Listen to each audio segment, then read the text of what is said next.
ஹே பெரியன் family, price த Lord.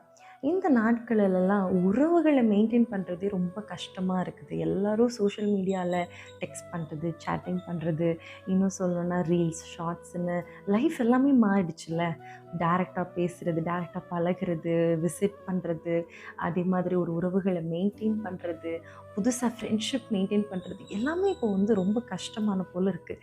யார்கிட்ட கேட்டாலும் எதுக்கு பழகணும், நான் தனியாகவே இருந்துட்டு போகிறேன், யாரையுமே நம்ப முடியாது இந்த காலத்தில் அப்படின்னு சொல்லி பழகிட்டோம் இல்லையா? இன்னும் சொல்லணும்னா நிறைய குடும்பங்களில் ஃப்ரெண்ட்ஷிப் முறிஞ்சிருக்கலாம், நிறைய ஃபேமிலி முறிந்து கொண்டு இருக்கலாம், உங்களை யாராவது காயப்படுத்தியிருக்கலாம், உங்கள் மேலே தப்பே இல்லாமல் பழி போட்டிருக்கலாம், உன்னால தான் எல்லாமே அப்படின்னு சொல்லியிருக்கலாம், கெட்ட வார்த்தை போட்டு கூப்பிட்ருக்கலாம், அவங்களனால நிறைய நாள் உட்கார்ந்து நம்ம அழுதுருக்கலாம், ஆண்டவரே இவங்க ஏன் இப்படி பண்ணாங்க அப்படின்னு சொல்லிட்டு நம்ம அழுதுருக்கலாம், அவங்கள பயந்து ஓடி ஒளிந்து கூட கொண்டு இருக்கலாம். ஆனால் அவங்கள நம்ம என்ன செய்யணும், ரிவெஞ்ச் எடுக்கணுமா, இல்லை அவங்கள குறித்து தவறாக பேசலாமா? கிடையாது. இன்றைக்கு ஆண்டவர் ஒரு வார்த்தை தாவீதின் மூலமாக நாம் கற்றுக்கொள்ள வேண்டிய ஒரு வார்த்தை தான்.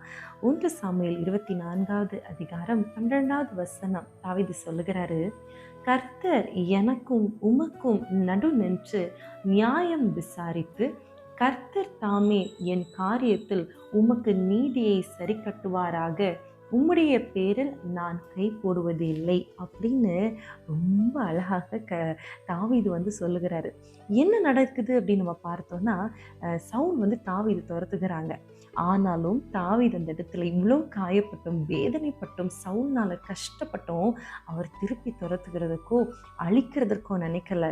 சவுல் கர்த்தரால் அபிஷேகம் பண்ணப்பட்டவர், நான் எதுவும் செய்ய மாட்டேன், கர்த்தர் பார்த்து கொள்வார், கர்த்தர் நடு நிற்பார், அவர் நியாயம் விசாரிப்பார் என்று சொல்லுகிறாங்க. இன்றைக்கு கூட ஏதாவது புரோக்கன் ஃபேமிலியில் இருக்கலாம், இல்லை நீங்கள் ஃப்ரெண்ட்ஷிப் முறிஞ்சிருக்கலாம், ஏதாவது ஒரு நபர்னால நீங்கள் நிறைய நாள் அழுது இருக்கலாம்.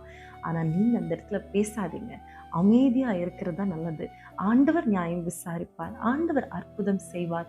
மீண்டும் அந்த மன்னிப்பை கர்த்தர் கொடுத்து நீங்கள் ஒப்புரவாகிறதுக்கு கர்த்தர் கிருபை பாராட்டுவார். நாம் மன்னிக்கிறது மூலமாக அந்த ஒரு ஆத்துமாவும் ரட்சிக்கப்படுமே. அதனால் இந்த நாளில் கூட இந்த வார்த்தையின்படி கர்த்தர் ஒப்புரவாகிறதுக்கு தேவன் கிருபை செய்வார்.